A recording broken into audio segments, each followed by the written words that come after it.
Welcome to Sravani's media. Supreme court ఆదేశాల ప్రకారం సర్వీసులో ఉన్న టీచర్లకు సైతం టెట్ పరీక్ష నిర్వహించాల్సి ఉంది. దీంతో ఇన్ సర్వీస్ టీచర్ల కోసం ప్రత్యేక టెట్ నిర్వహణ కోసం ఏపీ ప్రభుత్వం నోటిఫికేషన్ విడుదల చేసింది. ఈ మేరకు విద్యాశాఖ మంత్రి నారా లోకేష్ ఎక్స్లో షెడ్యూల్ విడుదల చేస్తూ ఓ పోస్టు పెట్టారు. ఇందులో టెట్ పరీక్ష నోటిఫికేషన్, దరఖాస్తులు, పరీక్ష తేదీతో సహా పూర్తి వివరాలు ఉన్నాయి. దీంతో ఇప్పటి వరకు టెట్ పరీక్ష రాయని వారు, రాసినా ఉత్తీర్ణులు కాని ఇన్ సర్వీస్ టీచర్లు ఇప్పుడు దరఖాస్తు చేసుకోవాల్సి ఉంటుంది. ఆంధ్రప్రదేశ్ ప్రభుత్వం సర్వీసులో ఉన్న ఉపాధ్యాయుల కోసం ప్రత్యేక ఉపాధ్యాయ అర్హత పరీక్షను నిర్వహిస్తున్నట్లు ప్రకటించడం తనకు ఎంతో సంతోషాన్ని కలిగిస్తోందని విద్యాశాఖ మంత్రి నారా లోకేష్ ట్వీట్ చేశారు.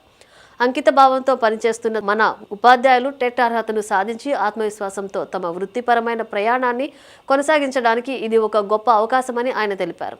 టెట్ పరీక్షకు నోటిఫికేషన్ ఇస్తున్నట్లు తెలిపారు. అలాగే దరఖాస్తులని 24 సెప్టెంబర్ వరకు స్వీకరిస్తామన్నారు. అక్టోబర్ 11 నుంచి 21 మధ్య పరీక్షలు ఉంటాయన్నారు. అర్హులైన ఉపాధ్యాయులందరూ ఈ అవకాశాన్ని పూర్తిగా సద్వినియోగం చేసుకోవాలని, మాక్ టెస్ట్ల ద్వారా పరీక్షకు సిద్ధం కావాలని విద్యాశాఖ మంత్రి నారా లోకేష్ కోరారు. ఈ స్పెషల్ టెట్కు సంబంధించిన మరిన్ని వివరాలు, మార్గదర్శకాల కోసం అధికారిక వెబ్సైట్లను సంప్రదించాలని లోకేష్ సూచించారు. మన ఉపాధ్యాయులను శక్తివంతం చేస్తూ ఆంధ్రప్రదేశ్లో నాణ్యమైన విద్యకు బలమైన పునాదిని వేయడంలో మనమందరం కలిసి కృషి చేద్దామని లోకేష్ ఈ సందర్భంగా పిలుపునిచ్చారు.